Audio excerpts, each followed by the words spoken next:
அது இவ்வளவு காலம் நீங்கள் ஒரு பத்திரிகையாளரா பல்வேறு விஷயங்களை நம்ம வந்து பேசிக்கிட்டு இருந்திருக்கோம். ஒரு பத்திரிகையாளரா பணியாற்றிட்டும் இருக்கீங்க. ஆனா இந்த முறை பார்த்தோம் அப்படின்னா, கள அரசியல்ல குறிப்பா ஈரோடு கிழக்கு இடைத்தேர்தல்ல களமிறங்கியிருக்கீங்க. என்ன காரணம் சார்? இந்த தேர்தல்ல போட்டியிட என்ன காரணம்? அது குறித்து சொல்லுங்க. நான் அடிப்படையில் ஒரு பெரியார் தொண்டன்.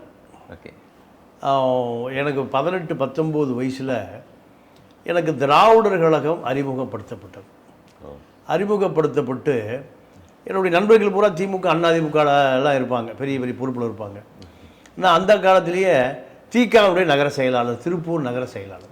அப்போ 1980 நான் திராவிட கழக கருப்பு சட்டக்காரன். ஆமாம், திருப்பூர் வந்து கம்யூனிஸ்டுகள் அடர்த்தியான ஏரியா. சிபிஐ, சிபிஎம் ரெண்டுமே அது தொழிலாளர்கள் நிறைந்த பகுதி. அது ஒரு காலகட்டத்தில் முதலாளிகள் என்ன பண்ணுறாங்கன்னா, கம்யூனிஸ்டுகளை பலவீனப்படுத்துவதற்காக ஆர்எஸ்எஸ், பிஜேபியை வளர்க்குறாங்க.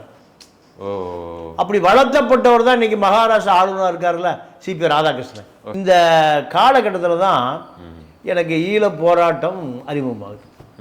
புலிகள் இயக்கம் பூராமே தூக்கி சுமந்தவர்கள் அந்த காலத்து திராவிட இயக்கங்கள் தான்.